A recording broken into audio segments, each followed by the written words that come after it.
Outspoken Opinionated. Of course, I am your host, Edwin Maya. Today's conversation look like it's going to be real crazy. We're crazy in a good way. Let me not say crazy, y'all be acting up. So, for my people who are not following me, I am told that I need to say this all the time. I'm really getting tired of doing this. Now, let's start first. We are on Spotify.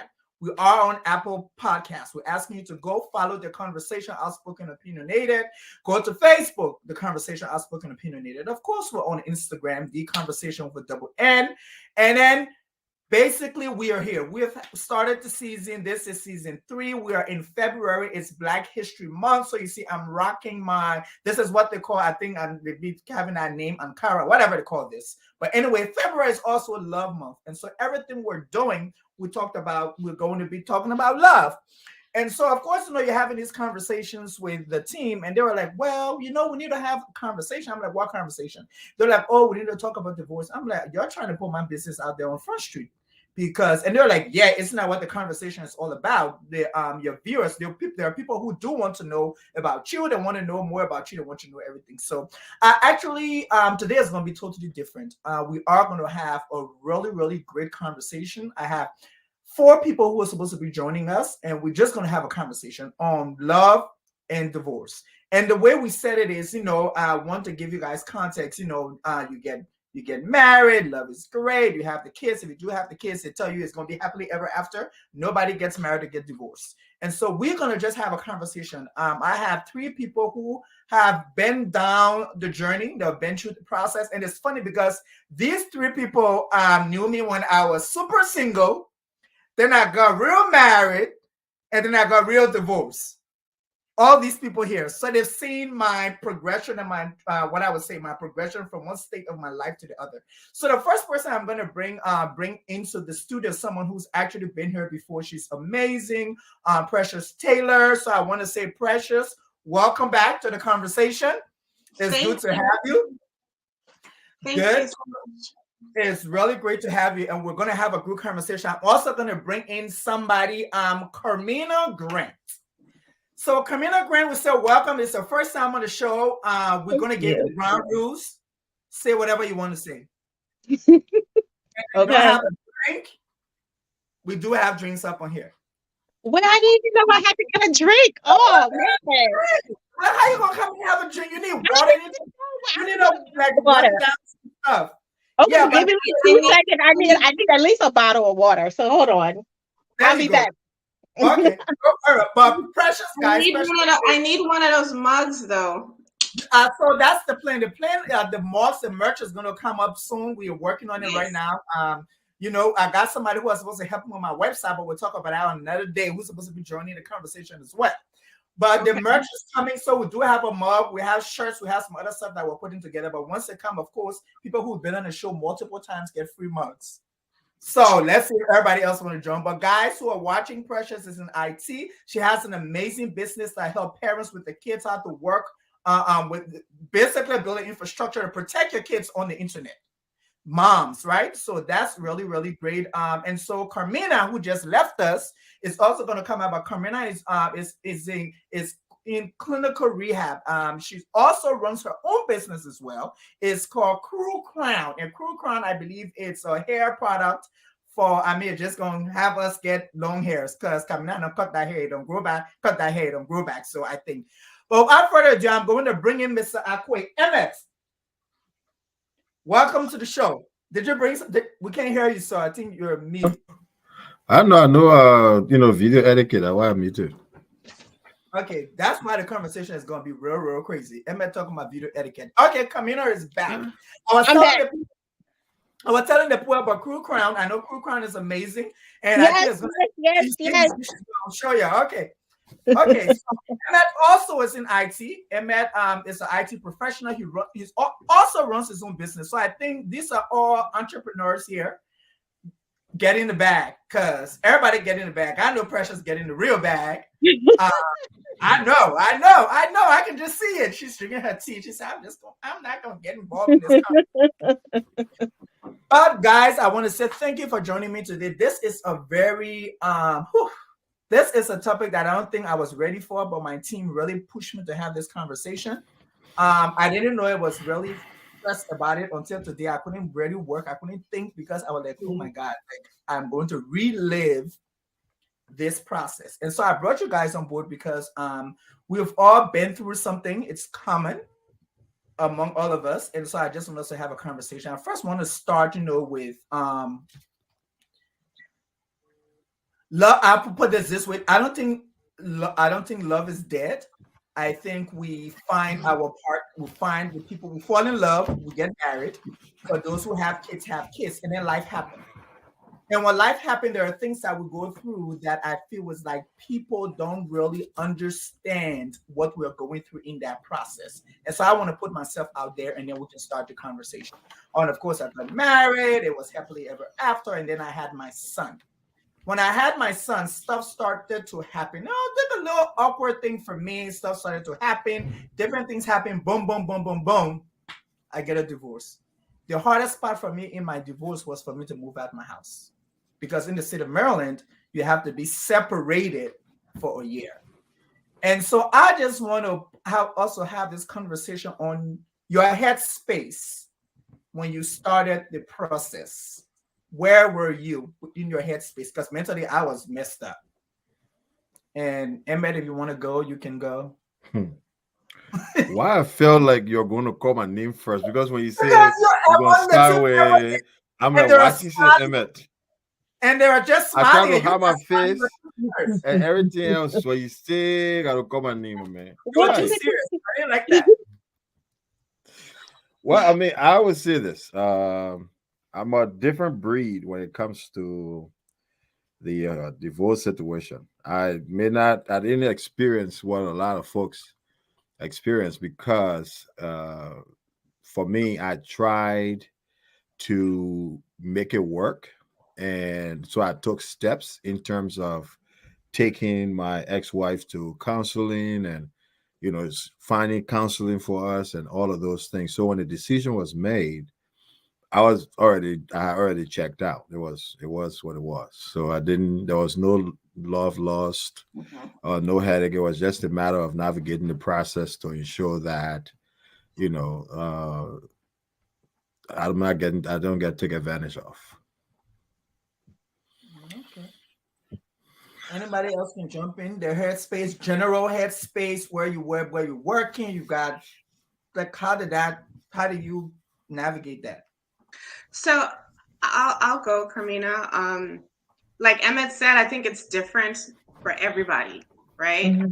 And mine it's been decades now. So but during the time it was extremely difficult. It was, I mean, it was difficult because it takes two to make a marriage work, right? Right. And both people need to work at it for it to be successful. It's not just one person. And when you get to that place where you're either separated or you're going through a divorce, nobody in their right mind wants it. Nobody wakes up and say, I want to get a divorce overnight. It's a process. Things happen and you eventually get to that point. But I mean, for me personally, I felt like a failure. I felt like I had, I was working at this thing. I was happy at one point. I didn't want to break up my family. So during that particular time, I felt as a failure. I felt despite everything I tried to do to make it work, to save it, it just wasn't happening. And so I had to get past that in my mind. I had to get past the fact that I was not a failure, that bad things happen to good people, and that sometimes no matter how hard you work to save something, it's not always possible. But that's a process. For some people it's overnight. For others, it takes a while for you to get there mentally. Okay. Well, for me, it was different. It was, when you say life come at you at once and you're just so confused, you don't know what emotion to bring out. That was me. So it hit me in the sense that I didn't know it was coming. So I was I was fighting for my life. And then it happened. So I was literally in the hospital fighting for my life. And then my ex says, I'll be back, and never came back. Oh. And so I was fighting for my life, fighting for like what is going on. So I didn't have time really to process. I needed to process. I didn't have time to process. Mm. You see what I'm saying? So I don't know where my head was. I can't tell you I was mad. I can't tell you I was sad. I can't tell you like I was angry. I wanted to kill somebody. I can't tell you nothing because I didn't know where my head was. And I needed people to tell me what was happening because it seemed like I was in a dream. Mm. So I can't really answer that question. It's amazing how we have three completely different stories. Wow. And I think, and that's why I think this conversation is so important, because I think someone told me when I was going through my process, someone told me that first of all, I need to let you know that no divorce is the same. Just how no marriage is one size fit all, no divorce is the same. So when you are going through the process, you might find people who might give you pointers, but this process that you are going through is unique for you. Yeah. So it's unique to you. It's happening Yeah. to you, feelings and stuff. But Precious, you brought something out where you said, two people need to be that's how I would say two people need to be in one accord in order for it to work. But let's talk about the shame, because I think a lot of times we don't focus on the shame. We all act really tough. We think we're so strong, and you don't want people to see your other side. And for some of us who know how to play it very well, people were freaking out and looking at me, and they're like, "Is something going on with him? He probably going to kill somebody." I'm like, "No, I'm fine." But behind closed doors, I was breaking down every 30 minutes, literally. So can we talk about the shame? And before we talk about the shame, I'm going to bring another person who's supposed to be a part of this conversation. But this person is not divorced. So let me put the disclaimer out there to people. He's not divorced. He's happily married, been married for 15 years. But we needed a balance for someone who maybe there are some things we'll talk about, that he has experienced certain things and he was able to go through it, and how he was able to go through it. And then we're talking about our shame and our failures. When people like this come around, we're like, okay, now they're going to tell me how I'm a failure in life. I didn't make it because he made it. And so now, stuff like that. So, but Ellington Brooks, you're welcome. You're very welcome. Hi, family. All my sisters, brother. You got your brothers here as well. What's up, Chief? So what we're going to do for you, you're not going to interrupt us, and you're not going to let us tell our stories. And then if you have something to say about our stories, you can say something. But you're going to let us talk about our stories. Yes, sir. But this is what I was saying just before you came in, Ellington. I was talking about the shame. And I like to put myself out there. I was ashamed. I felt I was ashamed. I felt I was a disappointment. When I walk into the room, I can see that people are watching me. Whether they were watching me or not, I just felt people are looking at me. And so, and then I felt, I will put it this way, my shame and my disappointment was in me. But it was because my process was very public. Mm. Everybody around me knew my process from beginning to end. And so I don't know, can we just talk about that? The shame, the disappointment, how you felt about yourself, even though sometimes it was it was not me, but at the end of the day, you still walk into a room, and how do you feel? And well, anybody can just jump into it. I wouldn't say I was, again, my situation was pretty unique. It wasn't strange, but it was different. So I wouldn't say I was more so disappointed in myself than more ashamed. And I didn't want pity. So I was more so focused on that than shame or embarrassment, because like I said, it took me probably, I don't know, It's been way over well, not way over, but it's been over a decade. So it took me probably like 5 years or so to settle in and said, this really happened because of what I was going through. Again, I was going through an illness and I needed to get over that. So I need to get over fighting for my life, make sure I'm alive before I think about somebody else. So before I even think about my emotions, my inner feelings, I had to think about physical. So I had all of these things going on that I wasn't really embarrassed, but I was more so disappointed. Yeah.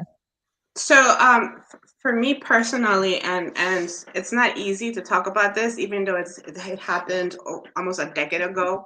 Um, but personally, and I'm sharing this only because I'm hoping that somebody else can really benefit from this. Right. Because they're not things that people talk about openly, especially as Christians, right? Everybody, we don't really do a good job of sharing some of the difficult times. We do a good job of sharing the testimonies, but when it comes to the struggles, we tend to hide it behind a smile, right? Absolutely. For me personally, it was difficult because in the inner circle or the little outer circle, working in ministry, some things were public, even though they may or may not be true, right? So there are times that you enter a room and you get the stares, or maybe it's in your head. I mean, for me, sometimes I think it was in my head. I think sometimes I was thinking, what are they thinking? What are they saying? But again, it goes back to, and I wouldn't say it was shame. I think it was just failure. I just felt Mhm, like I could not make something work. And mhm, so I failed at marriage. And I'm a high achiever. I'm driven.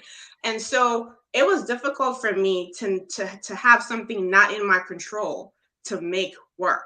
Right. And so those are inner issues that I had to deal with, to say some things are not in your control. But when they're not in your control, how do you bounce back from this? Do mhm, you get up in the morning and say, I need to continue, I need to push through? That was a struggle for me. It was a mhm, huge struggle for me, but I got to that point. I got to where, you know, um, my family was there for me. My family was really there for me during that time. My sister, my mom, and sometimes the people who you think should be there for you are not Yeah, there for you. And yeah. sometimes the people who think that they're there for you are not doing the things that you really need them to do that's beneficial to you. And so I had to navigate that. I had to navigate, it's okay if so and so doesn't call me to check on me. Maybe they don't know what to say, but I had to get right. to that point eventually, which was a process for me. So Emmett, I think I didn't really tell you, but Emmett has been divorced. Emmett is remarried. And so, that's why I think this conversation is really different. So he don't find love again, and he decided to get married. So the first time, Oh man, yeah, you see, I'm a different kind of person, right? In a sense that, in terms of shame and what have you, that was never my issue, Right. because I operate in a simple sense that you're not paying my bills. You are not the one in this situation. I know what I've done to make sure that I can rescue the situation. And the funny thing is that before I got married, there was some age differences in between my ex and myself. And I said to myself, how are you going to handle this down the road, 10, 15, 20 years down the road? And I kind of resigned myself to, okay, I will do that. But the other thing was, I asked myself, this was me dealing with myself prior to getting married. And when I made a decision, I said to myself, I said, okay, you are making this decision based on what you see now and what you are shown. However, if things goes left, don't beat yourself up. Just know that it is what it is. Handle it the best way you can and then move on. That is why when the decision was finally made, it was not just made by myself, just doing it. Actually, there were religious people involved in the decision and all of those things because I did what I needed to do. You see what I'm saying? I went to other churches to find counseling. I went to a different area, and when the decision was made, the people around me said, "You know, Chief, we understand, we know who you're dealing with, so do what you gotta do." And when I made a decision, it was finished. You know, and like Jesus Christ said, what he said, you It know, is finished. it is finished. So it was finished. Oh no, but That's I what, bring, No, you did not. Damn it! Are you really? there was Yeah, no he's turning finished. back I'm to going it. to, I want Brooks, but Brooks, I'm going to ask you a question. So my question to Brooks is: you hearing from us, and you on the outside, especially the fact where me and Precious we literally told you like we will walk into a room and we'll feel a certain kind of way. I'm asking you, you being from the outside, do you judge people based on ain't work? Well, so here's the thing here. This entire panel, maybe with the exception of Emmett, whatever I say it's going to be very biased because Precious and I are extremely close. And I pretty much went through Well, the the way she entire. look her head, Jana, Anthony are that close, but we'll have a different conversation. Oh well, no, we are very, very close. We don't think so, but it's okay. The man Well, frozen. Don't Oh, worry, you he frozen. frozen. Okay, he's frozen. I he's thought he was frozen. really just trying to not say No, he's anything frozen. more. So we're gonna wait to see if he get So back. But in the meantime, So can I okay, ask him? Oh, he's back. Okay. yeah, he's back. He's back. yeah, Okay, Brooks, you are frozen. So Red didn't get what you said. no, I was saying that as far as judging people, I Mhm. don't do that because Shakespeare said to thy own self be true. And one thing about me, I try to be very true to myself. And I know that because had it not been for certain people in my life that I could talk to and talk about my relationship, and for had it not been for the grace of God, and also for my own decision that there were certain things I just wasn't going to do, I would be divorced too because marriage is very challenging. If you think about my own relationship, my wife and I have every reason why people say a marriage would not work. We are very different personality-wise, as you can attest, EJ. Complete opposites. She doesn't talk too much, and I'm the one who's very outgoing.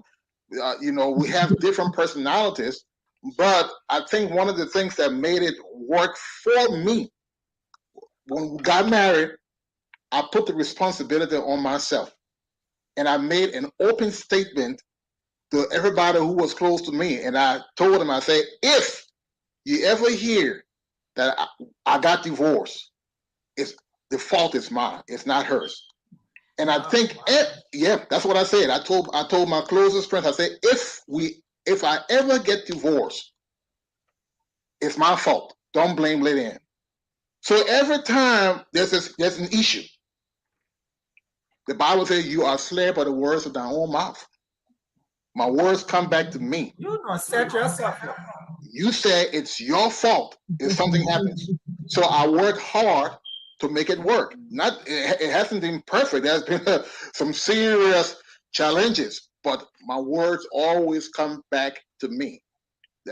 So that's why I don't judge anybody because I know it's not that easy, man. So Can I, EJ, if I may say something, Yeah, go ahead. and Brooks, this is not for pertaining to you per se, but based to EJ's question, I think some people unknowingly judge.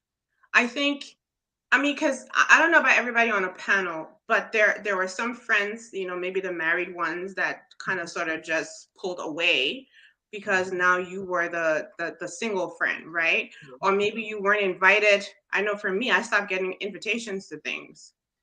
I don't think it was coincidental, and it baffled my mind as to why. And people are entitled to feel the way they do. Yeah. So maybe some people intentionally judge, maybe some don't realize that they're doing it. Maybe, I had one friend who eventually went through their own issue, but I remember not being invited to their events when I was going through my stuff, and later on found out that they weren't doing it intentional. They felt maybe I wouldn't be comfortable attending because I wasn't coming with so and so, or you know what I mean, with my ex, or I would have been uncomfortable. So they, in their minds, made that decision for me, right? But I didn't find out till like after the fact. So I think some people have their own reasons. It may be that they're being judgmental. It may be that they just feel you're not going to be comfortable in the situation. And then some people are just, they just don't give a crap. And I Let me think, yeah, go ahead, Camila. Camila, go ahead. So I think when it comes to people being knowingly or unknowingly judgmental, I think it's more so is unknowingly, just because sometimes most couple, when they get married, they are in the same friends group. Mm-hmm. And so sometimes they feel the need that they have to take sides. And sometimes based on what we or the couple give them, they feel like they have to take sides. And it splits. So some friends may go this way, or even family members. And some family members will go one side, another family member go one side. But in the midst of it all, when you're going through that with friends, you have to not let friends get in the midst of your head. Yeah. You have to not allow what this friend say versus what that friend say. You have to know that this is, you went in front of God and give that said your vows. You didn't, I mean, friends was there, but also the promise was made more so to your spouse and God. God first and then your spouse. So make sure you are right in your heart with who you made the what's the word? The promise or those vows to before you look at friends. Yeah. I just want to add that in there. And I think that is super important. I really like that you said that, because I think what happens is, I know what I have seen and what I have noticed is, like you said, you're in the circle with friends. And so people not only their friends, let's just be honest, they won't invite you to everything. If they're having things where they want to, because you used to do things as a couple. And now you're in a couple. Another thing I realized after the process was, they're friends with both of you guys. So now they get, okay, should we invite him or should we invite her? But if we invite him, if she hears it, she's going to get upset. If we invite her, he's going to get upset. So there are tune in between this stuff. But what I like is, I had a couple of friends in handful who was like, look, your problem is your problem. Mm-hmm. Your problem is not my problem. So this is what's going to happen. If I'm having something and I'm inviting you, I'm going to invite your ex. If you want to come, you come. If you don't want to come, you don't have to come. But this is what's going to happen. Right. And so, of course, I'm like, oh, but you're supposed to be on my side. We're supposed to be a that thing. We work together as the general and the fellow mayor. At the end of the day, it worked. Because guess what happened now? They put that responsibility to me. You're going to come or you're not going to come. And so I think for me, that helped me. And what pressure talk about, there were friends who were just grimy. They're just mean. They didn't want to hang out with you. They didn't want to talk to you no more because, I felt that some people felt that, your bad luck will rub on them. So they want to stay. Like, it's not, I think people do that. And then it's like weird because after some time, then they won't reach out. And now I'm confused. I'm like, okay, so what are we about to talk about now? But anyway, that's my conversation. Right. You want to talk about their problems?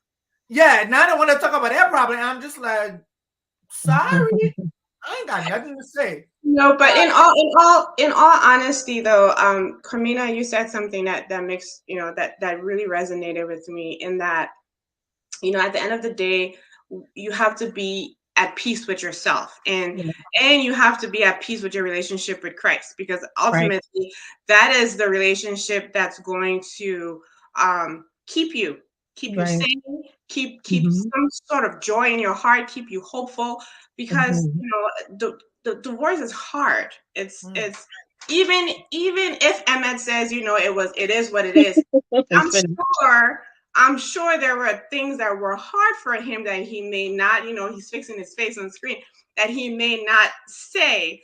But I refuse to believe that somebody just goes through divorce without any type of difficulty or any type of issue. Right. But I'll give you a minute, Emma, to respond. But that Emmett, that's a rebuttal. relationship with Christ, man, that was the rock. That was the solid foundation that I needed. Right. Because looking back now, would I change anything about what I went through? No. No matter how hard, I don't wish divorce on anybody. No Nobody. matter how hard that was for me with 2 small children, full-time career, losing my mind, that relationship that I built with Christ during that time, to be Right. completely relying upon him, Right. whether your pastor call you or don't call you, whether your Right. friend call you or don't call you, whether your siblings call you or don't call you, I had to rely on Christ. Yeah. And that was the only saving grace I had in my life. Emmett. Have you rest? Okay. Oh, So let gavel me up. say this. Let me say this. My position was already answered with or explained, I should say, with the statement that you recognize that Camina made. And that is things between you and Christ. At the end of the day, like I said before, it was not a decision that was made just me in isolation and all that. I made efforts, from a Christian standpoint. I tried to make sure that this thing worked and so forth. But yes, I was at peace in myself because of Christ. And yes, one thing I would say, let me give you a little bit of, whatever it is. When the process started and I was sitting in court and the attorney that I had, went in the master's chamber and came back and gave me a number that was ridiculous. My first reaction was like, what? Like, this is, I just like, what? But then in a split second, I said, you know what? It's okay. And this attorney, I could see, I could see her brains moving like, whoa, why this dude say it's okay like that? Is he going to kill this person or do something, like the way you just go from who and you come down like that, like what happening? So she said, you sure? I said, I'm fine. It's okay. And she said, you sure? I said, I'm good. It's fine. Because it's why I said that. When my first reaction was myself, the okay reaction was God telling me, my man, I got you. Relax. Relax. This will be taken care of. And I tell you this, going through the entire divorce, even my wife here, she, from that whole process, said to me, like, dude, how did you do this? Right? In the sense that she was like, because every time I had to spend more money, because that's what it was, like spending more money, moving, paying lawyers, over $10,000, $20,000. I spent almost upwards of $100,000 Oh in the whole no. thing because why? Jesus. I was Oh trying no, to jeez. exactly because I was trying to be in my children's Jesus. life, right? Mm. But every time new financial liability came up, God made a way for influx of money to come to the point that I was telling people I beg you, I don't want no more time. Okay, I can't do it because if I take all the time you're giving me, I will not serve nobody right.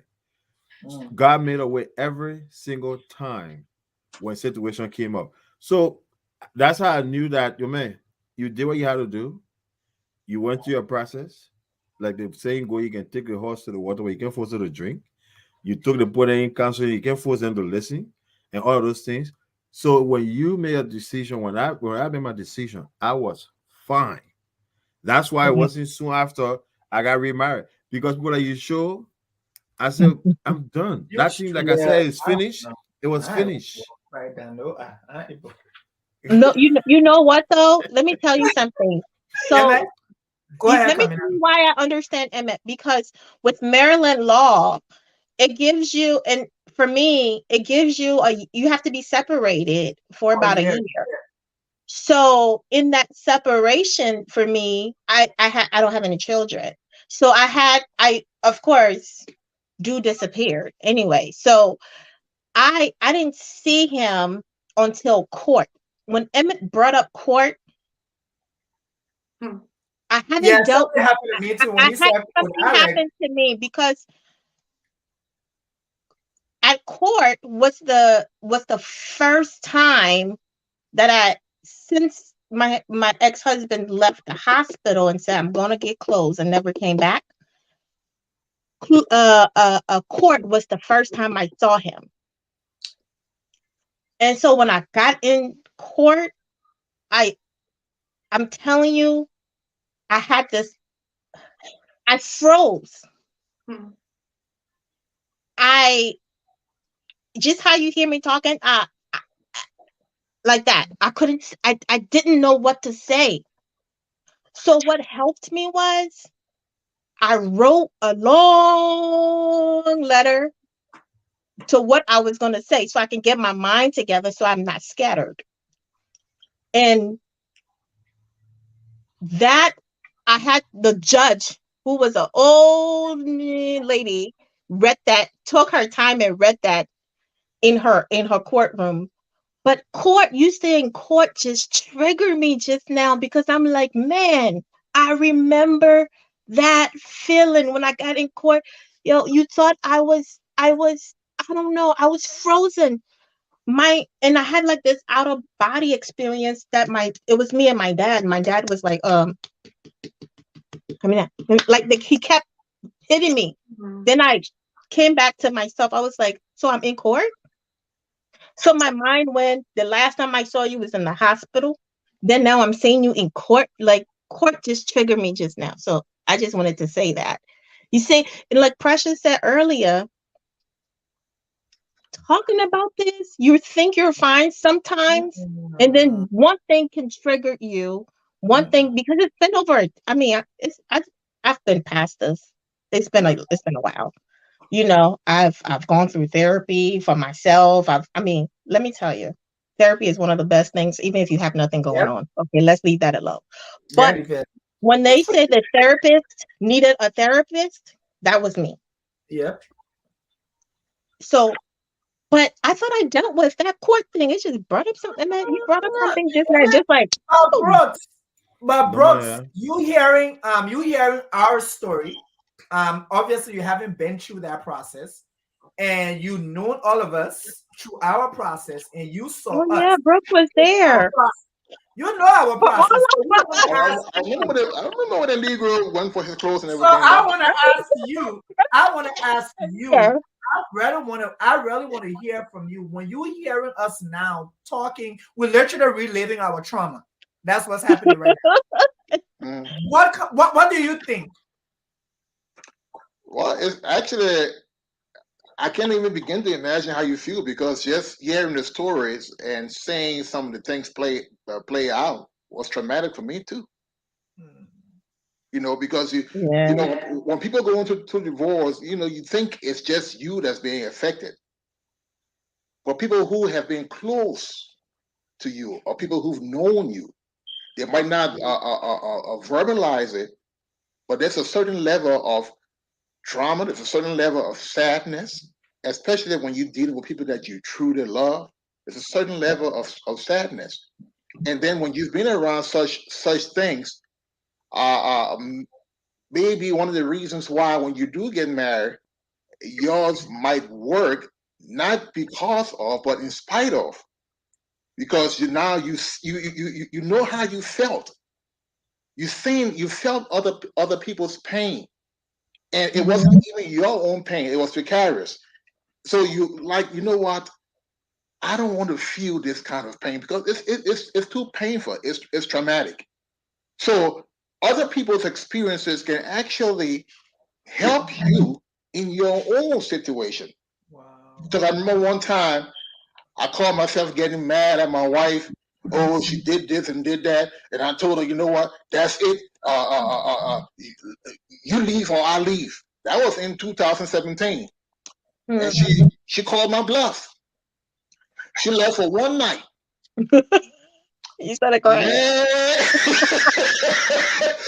she left him. I thought she called. Your sister is very quiet, EJ. But she called my bluff that night. She left, and I was calling all around. She came home the next day. She didn't say a word. Came home, checking the kids, and started leaving again. I said, "Where you going?" "Oh, you told me to leave, right? Either you leave or I leave." "Well, so I'm leaving, but you're gonna stay with the kids." I said, "No." You start crying. Look, baby, let's start this thing over. I was just mad.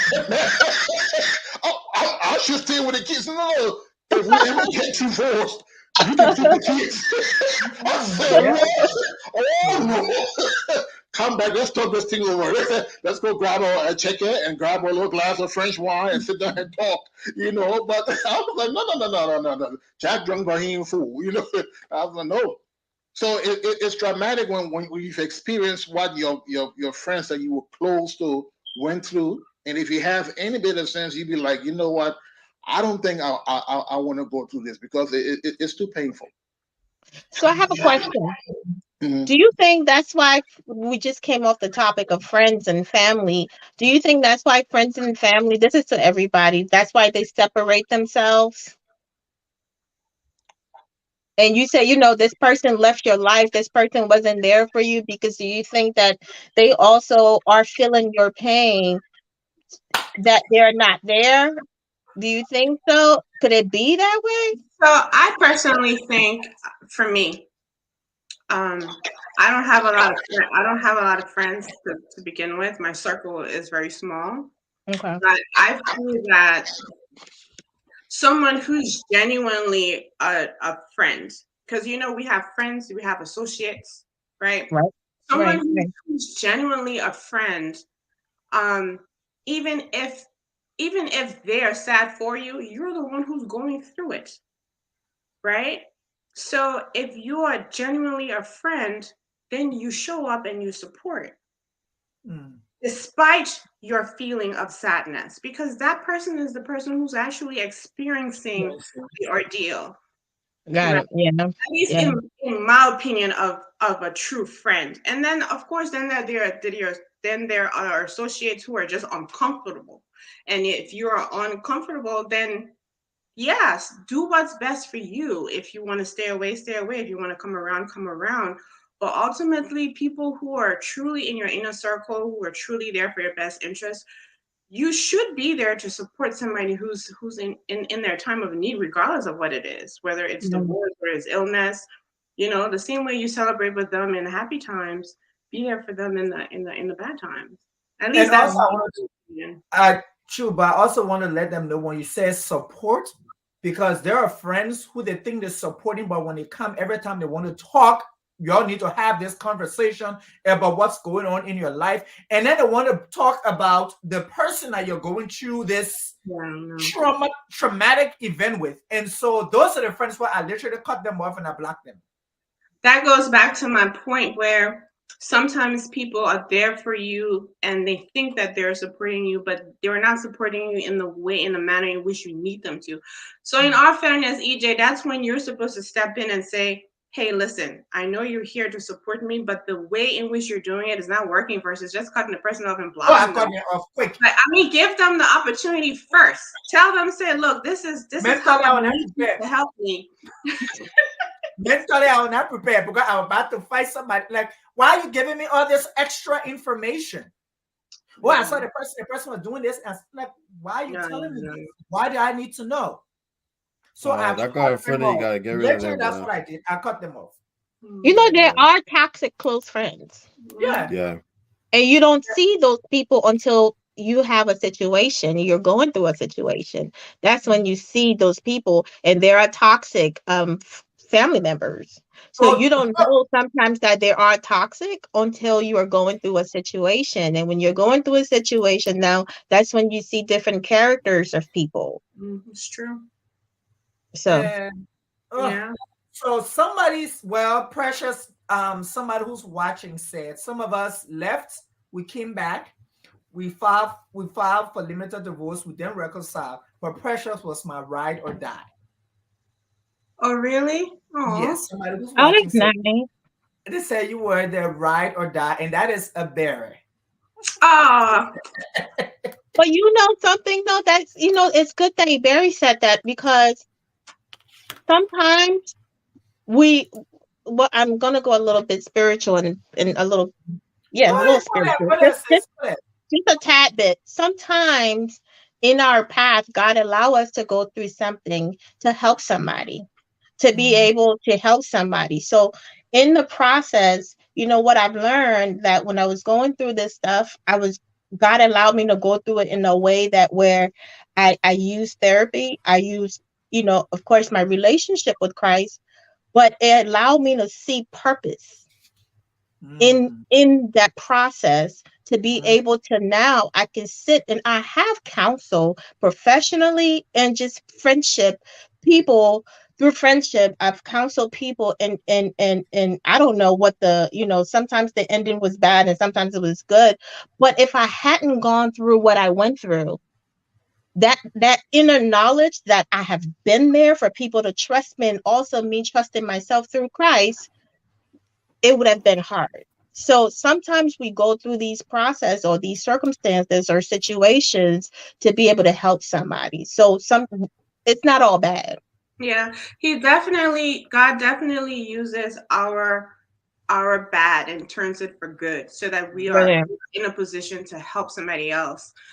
Because there's somebody out there right now who's probably going through a divorce or just went through a divorce, and they may feel excited or they may feel traumatized. But for Yeah. the ones that feel traumatized, like, I have no idea how I'm going to wake up tomorrow, that Mhm. person needs to know that there is light at the end of a tunnel, Oh that yeah. you will wake up tomorrow, and that you are able to thrive tomorrow, and that there's so much good that is still out there for you. A lot of times, and I'm going to get churchy, there are a lot of times that some people look down to divorcees, Mhm. and Well, we because you gotta go got a there. yeah, because you got a divorce, XYZ, or whatever their mental thoughts are. But God still loves me. He's still taking care of me. Listen, I am more kept right now than I was when Ow! I was married, because Ow! God, I mean, and I'm not trying to throw shade. I just mean, like, God still loves me. He still wakes me up. He still provides for me. I'm still excelling. My kids are thriving. And I just give, that's all because of Christ. Right. So, there's hope, man. There's life after divorce. There really, I'm And I not would say, promoting it, but I'm just saying, if you right, find yourself in that situation, you have to understand God did not design you to be a doormat, that He Yeah. loves you as His child. All I would right. say that one of the things, like you guys talk about in terms of lessons learned, it's funny how I've had a lot of friends call me for Mhm. advice on the process of going through stuff. Now, my thing is, I tell people, I say, look, if you guys can work things out, you guys can make it work. By all means, do it. Yeah. I say you don't want to Right. go down the No. process here to do this, right? I say, however, if it cannot work, I will advise you on how to make it amicable to where y'all don't spend the kind of money I spend. I would advise you. I'm not a lawyer or anything, but trust me, when I tell you, you go to court, you'll be fine, and all of those things. So I've given so many. I got people. I got folks calling me like, "Oh, Emma, what should I do about my custody thing?" I say, well, man, do this, but make sure you cool to the mom and I give advice. I try to balance my advice to them. But yeah, I get a lot of calls from people, friends and stuff wanting, pointers. And I'm one of the people that called him too. So I just put my Yes. hand up. I like, I about to kill somebody. Help me out right now before I kill And I somebody. and I and I and I tell myself, man, relax, calm down, it will be Relax. okay. Not it's funny. You know, Everybody used to tell me that. I say Yeah, Relax. but you relax, say it'll you're be always on okay. 10. Because you know me, I'm always on 10. Like I am You're like, always on and 10. it's weird because at that time it was like I literally got in this new job. Yeah. And everything Mm. was just like coming at once. I'm like, I'm about to clutch you. Saying when you talk about court, I remember going to court, and of course, I like to do Hmm. things by myself. I didn't tell nobody I'm talking. I walked in there by myself, and when I saw lawyers and I saw people and everything, I had to go to the church. I said, I need to go to the bathroom, please. My stomach literally broke loose. That court, man. Literally, I'm talking and I'm laughing right now, but my stomach broke loose. I had diarrhea. I was sweating. It was like I was, whole episode. That court would get you. I I'm like, swear, that court. Jesus Christ.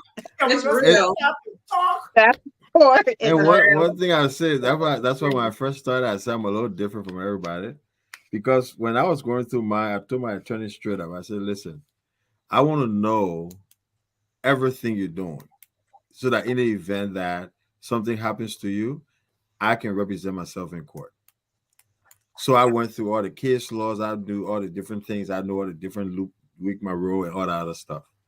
And that's why people call me on it. But so I was, because, at the end of the day, it's one of those things that you just, you go through it depending on your personality. I mean, I don't know. It's just me. I already like law anyway. So I just use the opportunity to, boost things up.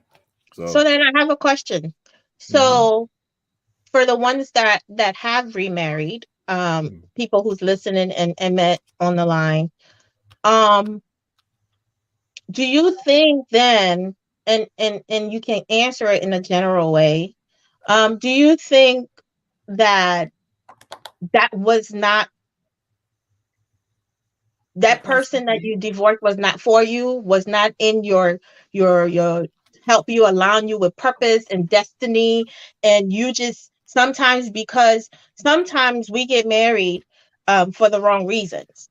Right. And then because we think we're in love, and no one should get married, and I'm going to go off a little bit, but I'm going to come back to that question, and someone please answer. No one should ever get married because of love. That fades away. After love fades away, then what happens? After the sex is no longer good, it's not hitting the spot, what happens? So you should never get married because I love him. That is not an answer.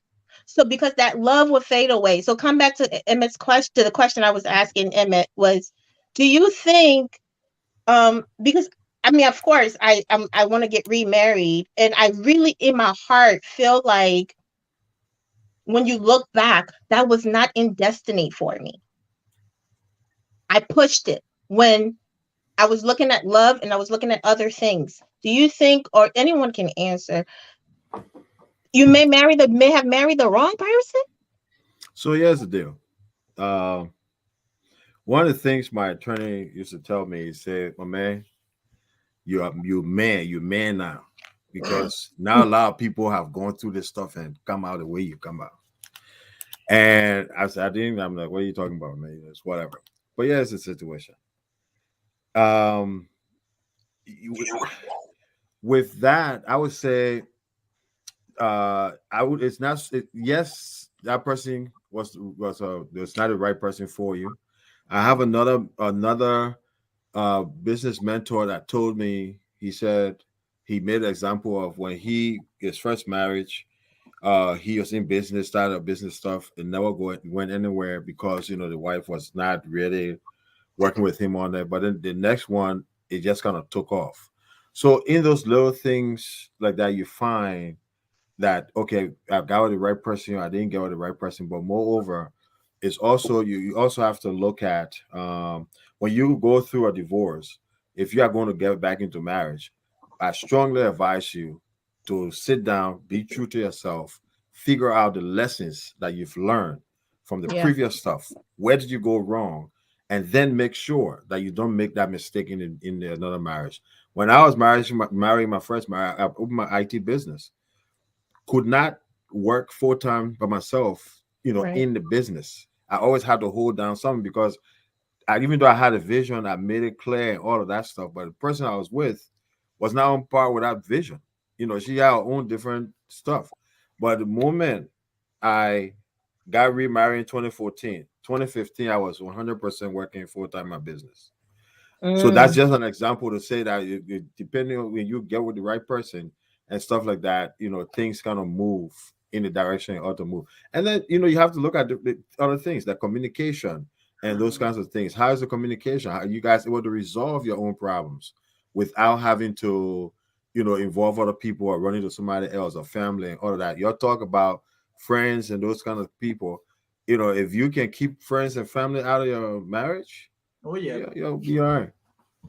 And I want to check what Kamina said, because for me, Kamina, I don't believe that there's one person for one person.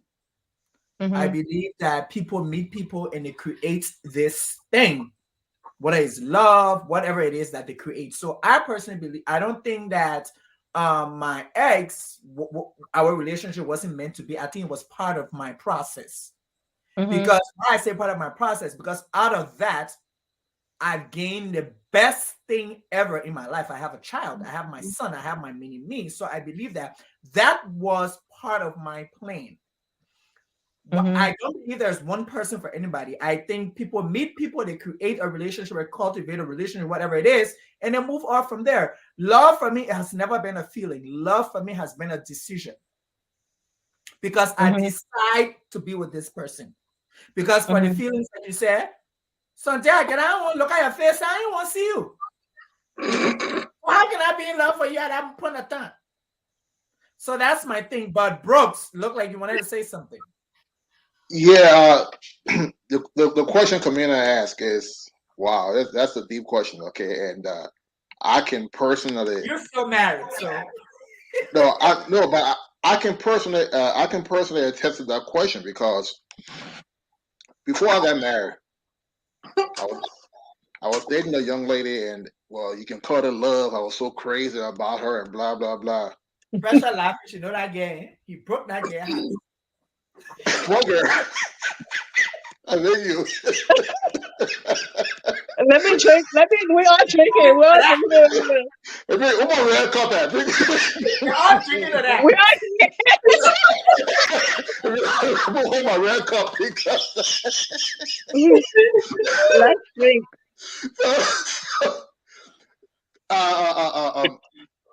So, I mean, I was crazy about her, but I had sometimes we really have to look back in our lives at our forefathers and learn from their mistakes. You gotta go that far. Oh yeah, because I saw my father, my grandfather call themselves being in love and all that stuff, and hey, I saw how that ended. And when I saw myself going down the same road, I was like, no, I don't want to go down this road too. So I sat down and I had a very strong talk with myself. I said, Self said yes. Self said, I'm listening. I said, you sure you want to do this? Because this girl right here, if you get married to her, your life is over. Because there were certain things I asked myself, certain boxes I checked, and she didn't meet any of them. The only thing that we had going on was the fact that I was so emotionally attracted to her. And it's right? Did he buy you? Yeah. Oh, was one bad thing, that's for sure. Yeah. So when she came to me and said she wanted to talk, she wanted to have a talk with me. This thing wasn't working, and she wanted to call it quits. I was like, praise the Lord, in my heart. I was like, okay. And she was like, you're not going to say anything? I said, what else you want me to say? And I was glad. It was a long road home, but it was hurting, but I knew I made the right decision. And the decision became even easier because right within that transition, I met my wife. I was way back in 2004 towards the end. And we didn't even start off from relationship or anything. We just started off as friends. There was no relationship involved. There was no love involved. Howbeit, as we begin to spend more time together and get to know each other better, I realized that, you know what, for the kind of person that I am, for who I am, and as crazy as I can be, I need a woman in my life who's going to keep me